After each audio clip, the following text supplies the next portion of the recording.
السلام علیکم ورحمۃ اللہ وبرکاتہ۔ الحمد للہ رب العالمین والصلاة والسلام علی اشرف الانبیاء والمرسلین نبینا محمد وعلی آلہ وصحبہ اجمعین ومن تبعہم بإحسان الی یوم الدین، اما بعد۔ قال اللہ تبارک وتعالی فی القرآن المجید: اعوذ باللہ من الشیطان الرجیم، بسم اللہ الرحمن الرحیم۔ وَإِذْ أَخَذْنَا مِيثَاقَ بَنِي إِسْرَائِيلَ لَا تَعْبُدُونَ إِلَّا اللَّهَ وَبِالْوَالِدَيْنِ إِحْسَانًا وَذِي الْقُرْبَى وَالْيَتَامَى وَالْمَسَاكِينِ وَقُولُوا لِلنَّاسِ حُسْنًا وَأَقِيمُوا الصَّلَاةَ وَآتُوا الزَّكَاةَ ثُمَّ تَوَلَّيْتُمْ إِلَّا قَلِيلًا مِّنكُمْ وَأَنتُم مُّعْرِضُونَ۔ قال النبي صلى الله عليه وسلم: فله الجنة من عال ثلاث بنات فأدبهن۔ اسلامی خواتین، پیاری ماؤں اور بہنوں، دنیا میں بے شمار مذاہب ہیں اور ان تمام مذاہب میں ہم اسلام سے تعلق رکھنے والے،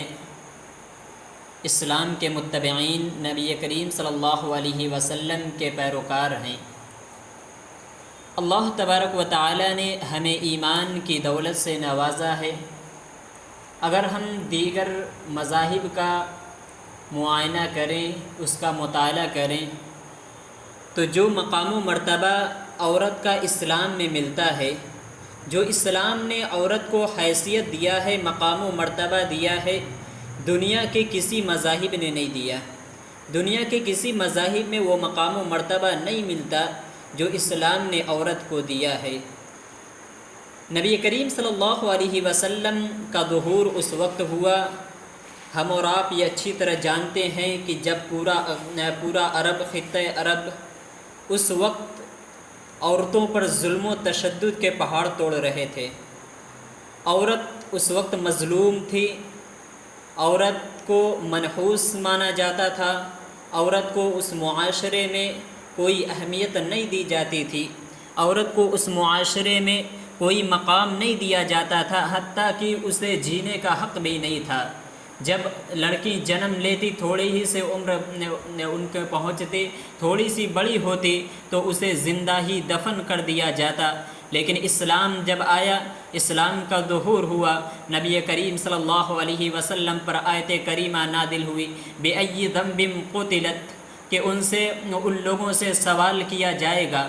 قیامت کے دن اللہ تبارک و تعالی ان لوگوں سے سوال کرے گا جس لڑکی کو وہ زندہ درگور کر دیتے ہیں، ان سے کل قیامت کے دن سوال کرے گا کہ انہیں کس جرم کی بنا پر، کس گناہ کی بنا پر انہیں قتل کیا گیا۔ اس آیت کریمہ کو نازل کر کے اللہ تبارک و تعالی نے یہ عورتوں کو عزت و مقام دیا، جینے کا حق دیا۔ اسی طریقے سے اسلام میں عورت جس بھی مقام و مرتبے سے ہو، وہ ایک ماں ہو، بیوی ہو، بہن ہو، بیٹی ہو، یا کوئی اور رشتے سے تعلق رکھتی ہو، ہر ایک رشتے کے اعتبار سے اللہ تبارک و تعالی نے عزت و منزلت عطا کی۔ اللہ تعالی نے جب بنی اسرائیل سے عہد و پیمان لیا، ان سے نماز، روزہ، زکوٰۃ اور دیگر فرائض کا جب ان سے عہد و پیمان لیا کہ وہ دیگر فرائض کا اہتمام کریں گے، فرائض کا وہ انجام دیں گے، تو اسی کے ساتھ جو اللہ تبارک و تعالی نے ان سے عہد و پیمان لیا تھا وہ یہ بھی تھا کہ وہ والدین کے ساتھ حسن سلوک کریں گے۔ اللہ تعالیٰ قرآن کریم میں ارشاد فرماتا ہے: وَإِذَا أَخَذْنَا مِيثَاقَ بَنِي إِسْرَائِيلَ لَا تَعْبُدُونَ إِلَّا اللَّهَ، اور جب اللہ تبارک و تعالیٰ نے بنی اسرائیل سے یہ عہد و پیمان لیا تھا، ان سے وعدہ لیا تھا کہ وہ اللہ تبارک و تعالیٰ کی عبادت کریں گے، اللہ تبارک و تعالیٰ کی عبادت کریں گے، وَبِالْوَالِدَيْنِ إِحْسَانًا، اور اپنے والدین کے ساتھ حسن سلوک کریں گے۔ وَذِي الْقُرْبَى وَالْيَتَامَى وَالْمَسَاكِينَ، اور جو دیگر قرابت دار ہیں، جو آس پڑوس کے محلے کے دیگر رشتہ دار وغیرہ ہیں، وَالْيَتَامَى وَالْمَسَاكِينَ، اور جو یتیم ہیں، مسکین ہیں، وَقُولُوا لِلنَّاسِ حُسْنًا، اور وہ جب لوگوں سے باتیں کریں گے تو وہ بھلی بات کریں گے، وہ اچھائی کے ساتھ ان کے ساتھ پیش آئیں گے، وَأَقِيمُوا الصَّلَاةَ وَآتُوا الزَّكَاةَ، اور نماز قائم کریں گے، زکوٰۃ ادا کریں گے، ثُمَّ تَوَلَّيْتُمْ إِلَّا قَلِيلًا مِّنكُمْ وَأَنْتُمْ مُعْرِضُونَ، پھر ان میں سے تھوڑے ہی ایسے لوگ ہیں جو ان پر قائم رہے، اور ان لوگوں نے پشت پھیرا، ان لوگوں نے روگردانی کی، نافرمانیاں کی، ان لوگوں نے اس سے اعراض کیا۔ اس آیت کریمہ میں اللہ تبارک و تعالی نے جہاں نماز روزے کی تعلیم دی، جہاں پر اللہ تبارک و تعالی کی الہیت کا اقرار کیا، معبود برحق ہونے کا اللہ تبارک و تعالی نے اقرار کرایا، ایک اللہ تبارک و تعالی کی معبودیت کا، اس کو عبادت کے لائق قرار دیا، وہیں پر اللہ تبارک و تعالی نے فرمایا وَبِالْوَالِدَيْنِ إِحْسَانًا، اور اپنے والدین کے ساتھ حسن سلوک کرو۔ اس آیت کریمہ میں اللہ تعالیٰ نے والدین یعنی ماں اور باپ دونوں کے ساتھ حسن سلوک کرنے کی تعلیم دی، لیکن حدیث میں نبی کریم صلی اللہ علیہ وسلم نے ماں کے مقام و مرتبے کو باپ سے زیادہ بتایا اور 3 گنا 3 درجات بلند فرمایا، جیسا کہ مشہور حدیث ہے۔ ہم اور آپ اس حدیث کو جانتے ہیں اور سنے ہیں کہ ایک شخص نبی کریم صلی اللہ علیہ وسلم سے سوال کرتا ہے کہ ہمارے حسن سلوک کے سب سے زیادہ حقدار کون ہیں؟ نبی کریم صلی اللہ علیہ وسلم نے فرمایا تمہاری ماں۔ 3 مرتبہ سوال کیا، تینوں مرتبہ نے نبی کریم صلی اللہ علیہ وسلم کہا تمہاری ماں، چوتھی مرتبہ کہا تمہارے باپ۔ اسی طریقے سے ایک صحابی رسول نبی کریم صلی اللہ علیہ وسلم کے پاس آئے اور کہا جاء رجل الی النبی صلی اللہ علیہ وسلم یرید الجہاد، ایک شخص آیا جو جہاد میں جانا چاہتا تھا، وہ جہاد کرنا چاہتا تھا، اسلام کے لیے اپنے آپ کو وقف کرنا چاہتا تھا، فامرہ النبی صلی اللہ علیہ وسلم ان یرجع ویبن امہ، کہ وہ نبی کریم صلی اللہ علیہ وسلم نے انہیں حکم دیا کہ وہ اپنے گھر لوٹ جائے اور اپنے ماں کے ساتھ نیکی کا برتاؤ کرے، اس کے ساتھ اچھا اس کے ساتھ بھلائی کا معاملہ کرے، اس کے ساتھ حسن سلوک کرے، ان کی خدمت کرے۔ یا نبی کریم صلی اللہ علیہ وسلم کی اس حدیث سے معلوم ہوتا ہے کہ ایک عورت کو اسلام نے کیا مقام دیا ہے، ایک عورت کو اسلام نے کیا مقام و مرتبہ دیا ہے۔ اسی طریقے سے اس کے علاوہ ایک بیوی کے حیثیت سے ایک عورت جب ہوتی ہے، نبی کریم صلی اللہ علیہ وسلم نے دنیا میں سب سے زیادہ فائدے کی چیز کو ایک بیوی کو قرار دیا۔ نبی کریم صلی اللہ علیہ وسلم نے فرمایا کہ پوری کی پوری دنیا یا انسان کے فائدہ اٹھانے کی چیز ہے، اور اس میں جو سب سے بہتر چیز ہے وہ نیک بیوی ہے، وہ نیک ایک عورت ہے، جو ایک نیک بیوی ہو، وہ دنیا کے تمام چیزوں میں، دنیا کے تمام وہ چیز جس سے انسان فائدہ اٹھاتا ہے، جو ایک شخص کے لیے نفع بخش ہوتی ہے، ان تمام چیزوں میں ایک نیک عورت سب سے اعلیٰ مقام رکھتی ہے۔ نبی کریم صلی اللہ علیہ وسلم کی اس حدیث سے ایک بیوی کا مقام و مرتبہ پتہ چلتا ہے، ایک بیوی کی حیثیت، ایک عورت کی حیثیت معلوم ہوتی ہے، یا نبی کریم صلی اللہ علیہ وسلم نے مقام و مرتبہ دیا ہے۔ اسی طریقے سے ایک بیٹی کی حیثیت سے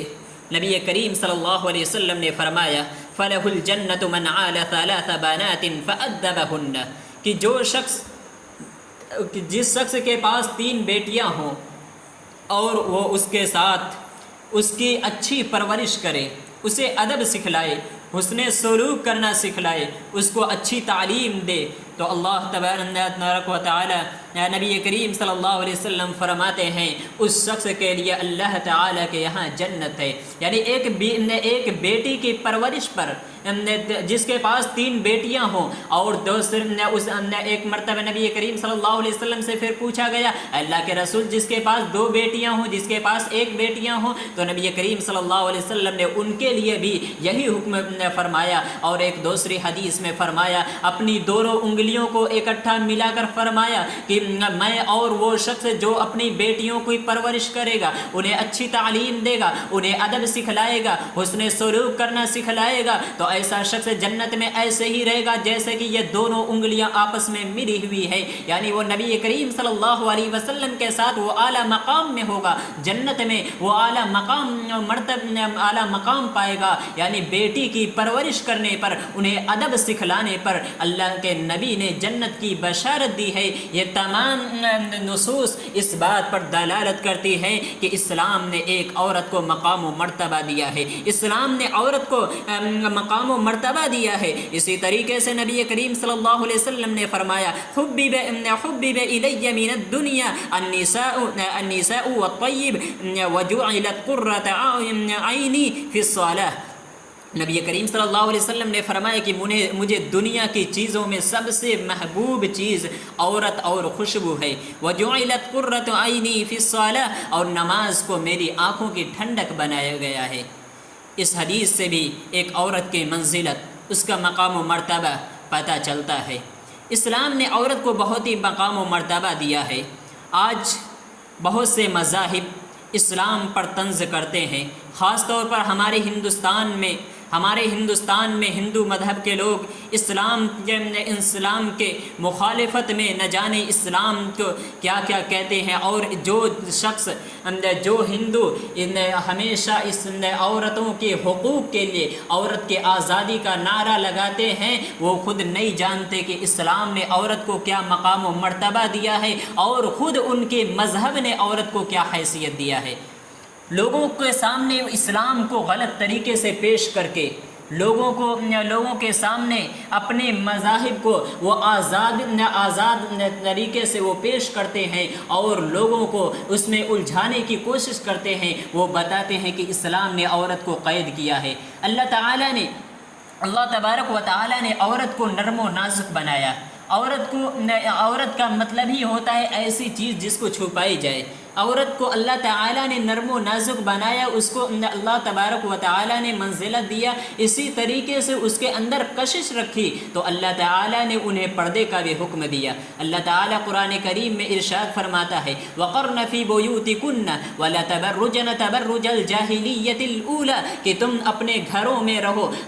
تمہارا گھر تمہارا مسکن ہے، اسی میں تم رہو، اور اسی طریقے سے تم زمانے جاہلیت کی طرح بناؤ سنگار نہ کرو۔ وَقَرْنَ فِي بُيُوتِكُنَّ وَلَا تَبَرُّجْنَ تَبَرُّجَ الْجَاهِلِيَّةِ الْأُولَى۔ اس آیت کریمہ میں اللہ تبارک و تعالی نے ایک عورت کو گھر میں رہنے کا حکم دیا، انہیں پردے میں رہنے کا حکم دیا، انہیں دیگر لوگوں کی طرح زمانے جاہلیت کی عورتوں کی طرح بناؤ سنگار کر کے وہ بازاروں میں اور اسی طریقے سے دوسرے جگہوں پر وہ جا کر انہیں نمائش کرنے سے منع کیا۔ اللہ تعالی نے انہیں گھر میں رہنے کے لیے کہا۔ اللہ تعالی نے اس آیت کریمہ کے ذریعے انہیں گھر کو ان کا مسکن، ان کا جائے قرار دیا۔ اسی طریقے سے عورت کو اسلام نے دیگر امور سے جس طریقے سے مرد پر اللہ تعالی نے ذمہ داریاں عطا کی ہیں، جس طریقے سے اسلام نے ایک مرد پر ذمہ داری دی ہے، اس ذمہ داری سے عورتوں کو بری رکھا گیا۔ جیسے کہ اسلام میں عورتوں کے اوپر یہ نہیں ہے کہ وہ باہر جا کر وہ کمائے، وہ باہر جا کر وہ کمائے، وہ کما کر اپنے گھروں کو چلائے، بلکہ یہ ذمہ داری اور مردوں کو اللہ تعالی نے دیا ہے۔ یہ ایک مرد کی ذمہ داری ہے کہ وہ باہر جا کر وہ کمائے، وہ بزنس کرے، وہ دیگر کام کرے، اور پھر اس کے بعد اپنے کھانے پینے کا بندوبست کرے۔ یہ ذمہ داری اللہ تبارک و تعالی نے مردوں کو دیا اور عورتوں کو اس سے بری رکھا۔ آج جو مسلمان اسلام کے مخالفین ہیں، اس کو وہ اس طریقے سے پیش کرتے ہیں کہ جیسے کہ اسلام میں عورتوں کو مظلوم کیا ہے، عورتوں کو آزادی نہیں دی گئی ہے۔ اگر ہم اپنے ذہن سے، اپنے عقل سلیم سے اسے سوچیں تو اسلام نے جتنی آزادی عورتوں کو دی ہے، کسی مذہب نے عورتوں کو آزادی نہیں دی ہے۔ ہم خود سوچیں کہ جس اسلام نے عورتوں کو یہ اتنی بڑی ذمہ داری سے بری رکھا، یہ کیا یہ آزادی نہیں ہے؟ ایک عورت وہ جو باہر جا کر وہ کام کرے، وہ باہر جا کر نوکری کرے، باہر جا کر بزنس کرے، اور ایک عورت جو اپنے گھر میں رہ کر ایک مرد کی کمائی سے وہ اپنی ضروریات کو پوری کرے، تو ہم اپنے عقل سے سوچیں کہ کیا وہ عورت جو باہر جا کر بزنس کر رہی ہے، جو باہر جا کر نوکری کر رہی ہے، چند پیسے کے لیے وہ دوسروں کی غلامی کر رہی ہے، وہ آزاد ہے؟ یا ایک عورت جو گھر میں رہ کر اپنے گھر کے مردوں کی کمائی کے ذریعے سے اپنی ضرورت پوری کر رہی ہے، نان و نفقے کی ضروریات وہ اپنی پوری کر رہی ہے، وہ عورت آزاد ہے؟ لیکن آج مخالفین اسلام اس کو اس طریقے سے پیش کرتے ہیں کہ اسلام نے عورتوں کو آزاد نہیں کیا، اسلام نے عورتوں کو قید کر دیا ہے۔ وہ اسی طریقے سے پردے پر وہ انگلیاں اٹھاتے ہیں، کہتے ہیں اسلام نے عورتوں کو قید کیا ہے کہ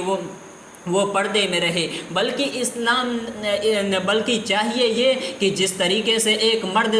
باہر وہ جاتا ہے، جس طریقے سے ایک مرد آزاد ہوتا ہے، ویسے ہی ایک عورت رہے۔ لیکن آپ خود دیکھیں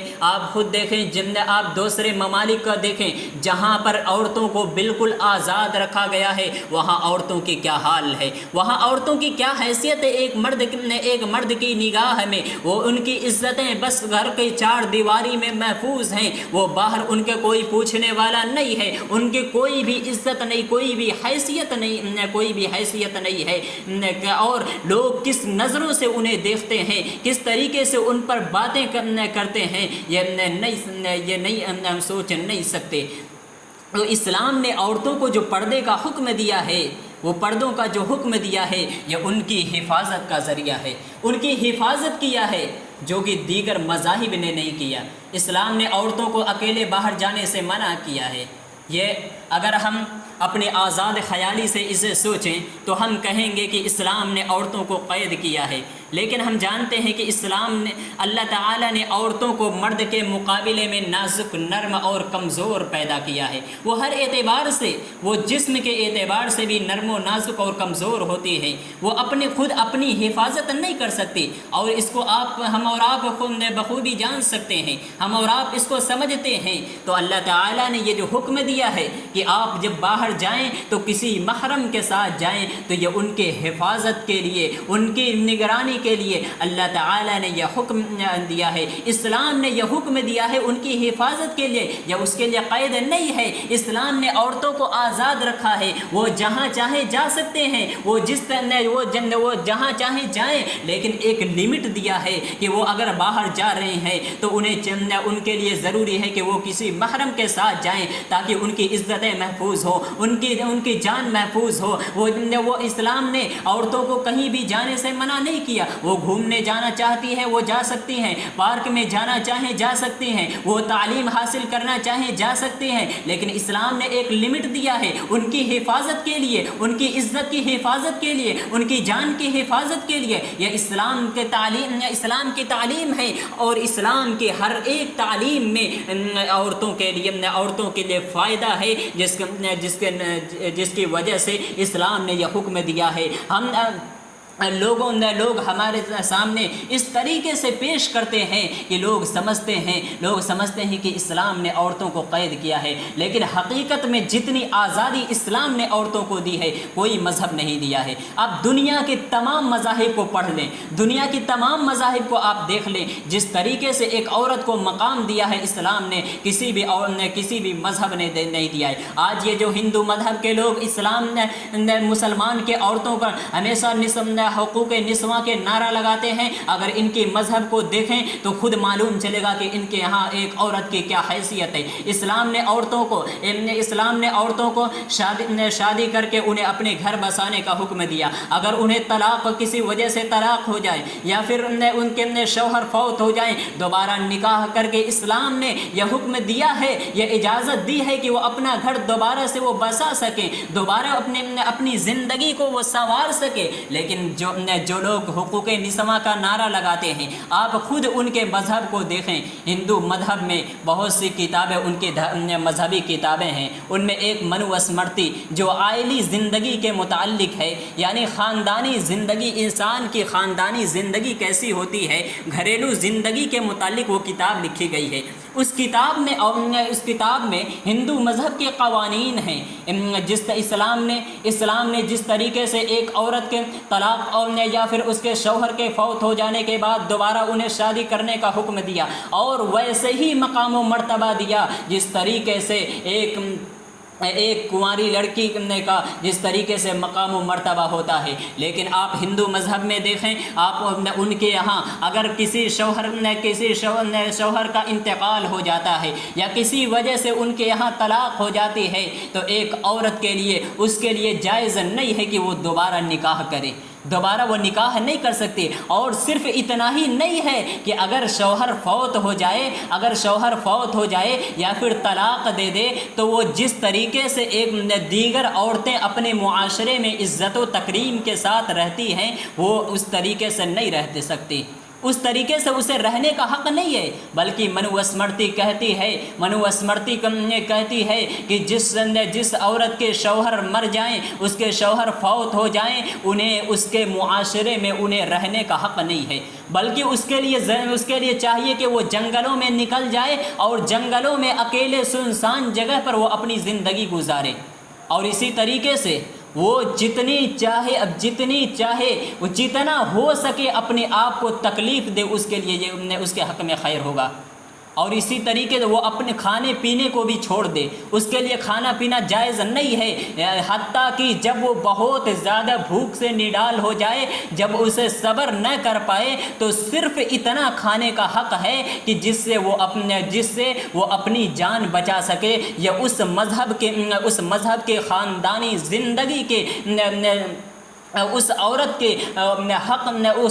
حق ہیں جو مذہب دنوں رات اسلام کے عورتوں پر انگلیاں اٹھاتے ہیں، حقوق نسواں کا نعرہ لگاتے ہیں، آزادی کا نعرہ لگاتے ہیں، جو مسلم عورتوں پر انگلیاں اٹھاتے ہیں، یہ ان کی تعلیمات ہے۔ اور آج ابھی چند دن پہلے دلہی میں آر ایس ایس کو لوگوں نے ایک پروگرام کیا، جس میں انہوں نے اس عورت کو مظلوم قرار دیا، ان عورتوں کو مظلوم کہا جو عورتیں دوبارہ طلاق کے بعد یا پھر شوہر کے فوت ہو جانے کے بعد وہ دوبارہ نکاح کرتی ہیں، ان کو مظلوم کہا۔ لیکن آپ انہی کے مذہب کو دیکھیں کہ کس طریقے سے ان کے یہاں عورت کو مقام دیا ہے، عورت کو اسلام نے دوبارہ بھی شادی کر کے انہیں عزت و عظمت عطا کیا ہے۔ لیکن ہندو مذہب میں دوبارہ شادی کی اجازت نہیں ہے، دوبارہ وہ نکاح نہیں کر سکتی۔ لیکن وہیں پر اگر وہ ان کے لیے ان کے مذہب نے زنا کے راستے کو کھلا رکھا، ایک عورت دوبارہ وہ شادی تو نہیں کر سکتی، لیکن اس کے لیے زنا کرنا جائز ہے، وہ اگر چاہے تو وہ زنا کر سکتی ہے، اور زنا کر کے خود وہ بچے بھی پیدا کر سکتی ہے۔ آپ ذرا سوچیں، جو لوگ حقوق نسواں کا نعرہ لگاتے ہیں، جو لوگ اسلام کے عورتوں پر انگلیاں اٹھاتے ہیں، اسلام کے قوانین پر جو حقوق اسلام نے عورتوں کو دیا ہے، جو مقام و مرتبہ عورتوں کو دیا ہے، اس پر انگلیاں اٹھاتے ہیں، اور خود ان کے مذہب نے عورتوں کو کیا دیا۔ لیکن افسوس ہے آج کے ہماری بہت سی بہنوں پر، جو ان کے باتوں میں آ کر مرتد ہو رہی ہیں، جو ان سے متاثر ہو کر ان کے مذہب کو قبول کر رہی ہیں۔ وہ نہ تو وہ دنیا کی ہوتی ہیں، نہ تو آخرت کے، اپنے ایمان کو بیچ کر اپنی زندگی کو برباد کر دیتی ہیں۔ یہ کس طریقے کے کیسے دھرم ہے، یہ کیسی مذہب ہے جو عورتوں کو اس طریقے کی انہوں نے اس طریقے کے قوانین، اس طریقے کے عورتوں کے حق میں قوانین بنائے ہیں، اور وہ اسلام کے متعلق اسلام پر وہ انگلیاں اٹھاتے ہیں۔ اسلام نے ہر طریقے سے جو عورتوں کو حق دیا ہے وہ قابل تعریف ہے، یہ انسان کی عقل ہوتی ہے جو وہاں تک نہیں پہنچتی، اور وہ سوچتی ہے کہ اسلام نے عورتوں کو قید رکھا ہے، اسلام نے عورتوں کو قید رکھا ہے۔ اسی طریقے سے اسلام نے ایک مرد کو 4 شادی کی اجازت دی ہے، اس پر بھی لوگ انگلیاں اٹھاتے ہیں۔ لیکن اگر خود ایک عورت اس پر غور کرے، اس پر کے متعلق سوچے، تو جتنا یہ مرد کے حق میں بہتر ہے، اس سے کہیں زیادہ یہ عورتوں کے حق میں بہتر ہے۔ آپ دیکھیں ہمارے معاشرے میں یا پھر اسلام میں جو بھی ہو، آج کے دور میں یا پھر آپ پہلے صحابہ کرام کے دور میں چلے جائیں، تابعین و تبع تابعین کے زمانے میں چلے جائیں، ہر دور میں ایک جو شخص وہ کنواری لڑکی کو پسند کرتا ہے، وہ اسی سے شادی کرنا چاہتا ہے، اور یہی بہتر بھی ہے۔ نبی کریم صلی اللہ علیہ وسلم نے بھی فرمایا، ایک کنوارے شخص کے لیے فرمایا، جیسا کہ عبد الرحمن بن عوف رضی اللہ عنہ نے جب شادی کی، انہوں نے ایک ایسی عورت سے شادی کی جو ان سے عمر میں بہت بڑی تھی۔ عبد الرحمن بن عوف سے سوال کیا، تم نے کنواری لڑکی سے شادی کیوں نہیں کی؟ ایسی لڑکی سے شادی کرتے جو تم سے عمر میں چھوٹی ہوتی، تلاعبک و تلاعبہ، تم اس کے ساتھ کھیلتے، وہ تمہاری ساتھ کھیلتی۔ عبد الرحمن بن عوف رضی اللہ عنہ نے کہا، اللہ کے رسول، میں نے اپنی بڑی عمر کی لڑکی سے اس لیے شادی کی کیونکہ میری جوان بہنیں ہیں، والدین گزر چکے ہیں، والدین وفات پا چکے ہیں، میں نے اس لیے بڑی لڑکی سے شادی کی تاکہ وہ ان کی کفالت کر سکے، انہیں ادب سکھلا سکے۔ اگر میں ایسی عورت سے ایسی لڑکی لاتا جو انہی کے عمر کی ہوتی تو وہ انہیں ان کی کفالت نہیں کر پاتی، انہیں ادب نہیں سکھلا پاتی، انہیں تعلیم نہیں دے پاتی۔ تو اس حدیث میں جو نبی کریم صلی اللہ علیہ وسلم نے فرمایا وہ یہ ہے کہ چاہیے کہ وہ اپنے سے چھوٹے لڑکے سے شادی کرے۔ تو اگر ایک مرد ایک شادی کرتا ہے، وہ اگر صرف ایک ہی شادی پر اکتفا کرتا ہے تو وہ اپنے سے چھوٹی عمر پر ترجیح دے گا۔ وہ عورتیں جو مطلقہ ہیں، جو عمر میں بڑی ہیں، وہ عورتیں جو سیبہ ہیں، جن کے شوہر فوت ہو گئے ہیں، ان کا کوئی پرسان حال نہیں ہوتا،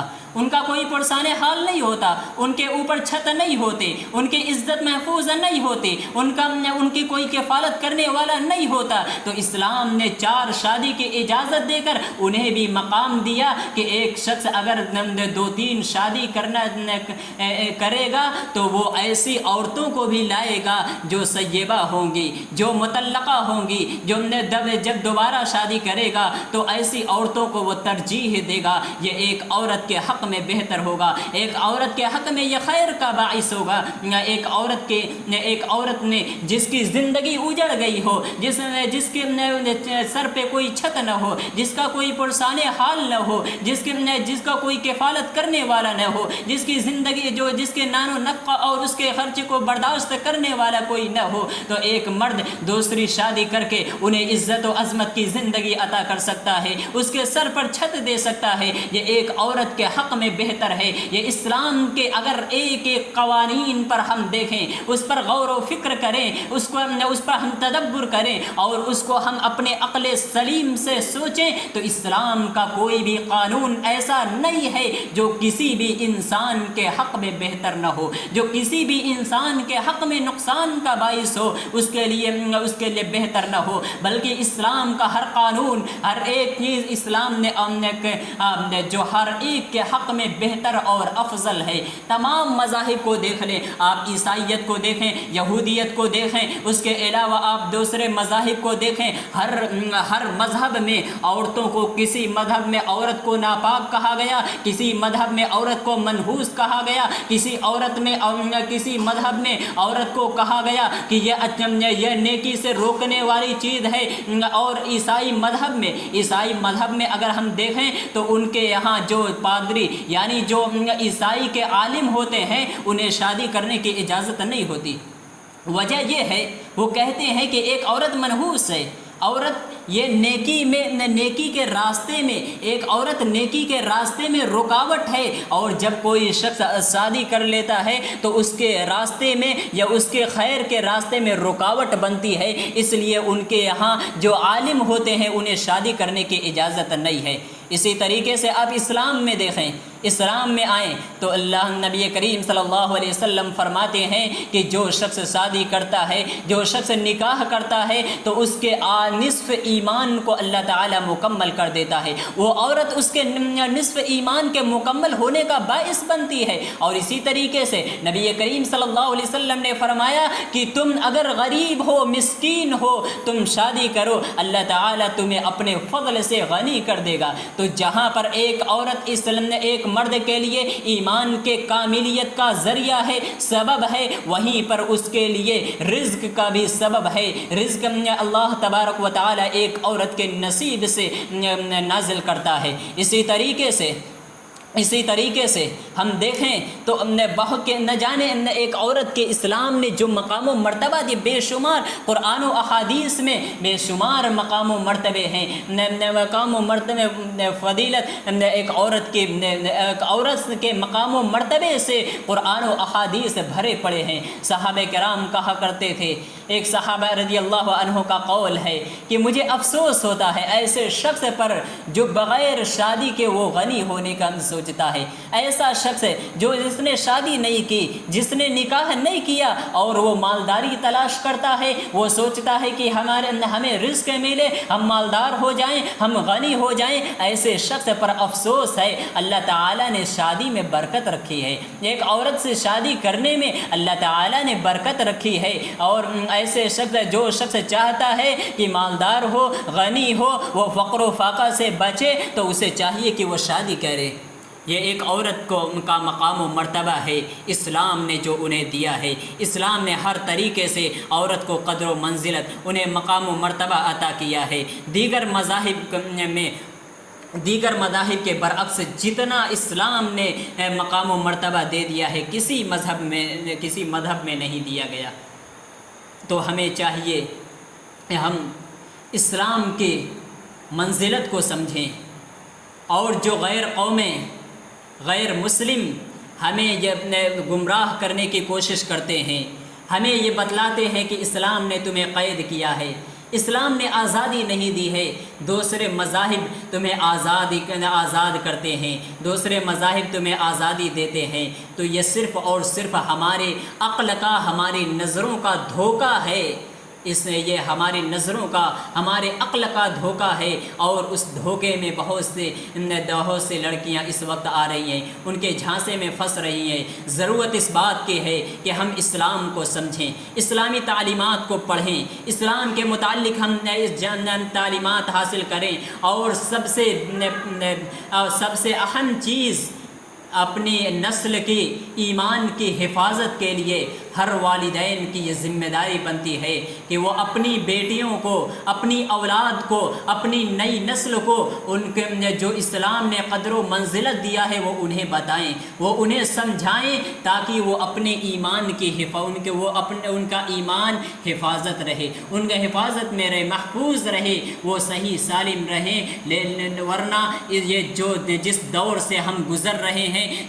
سے ہم گزر رہے ہیں، یہ ایسا وقت ہے جب جو غیر قومیں ہیں وہ ڈائریکٹ ہمارے نوجوانوں پر اور نئی نسلوں پر ان کے ڈائریکٹ ایمان پر حملہ کر رہے ہیں، ڈائریکٹ ان کے اپنے ایمان سے کھیل رہے ہیں، اور وہ وقت قریب ہے اگر ہم اپنی نئی نسل پر توجہ نہ دیں، انہیں اسلامی تعلیم نہ دیں، انہیں ان کے اسلام کے متعلق انہیں نہ بتائیں، جو اسلام نے قدر و منزلت دیا ہے انہیں نہ بتائیں، تو قریب ہے کہ بہت سے لوگ ہمارے معاشرے کے بہت سے لوگ ہم مرتد ہو جائیں۔ اور ہم دیکھ رہے ہیں اپنی آنکھوں سے، روزانہ ہم اخباروں میں پڑھ رہے ہیں، ہم سوشل میڈیا پر ہم سن رہے ہیں، دیکھ رہے ہیں کہ کس طریقے سے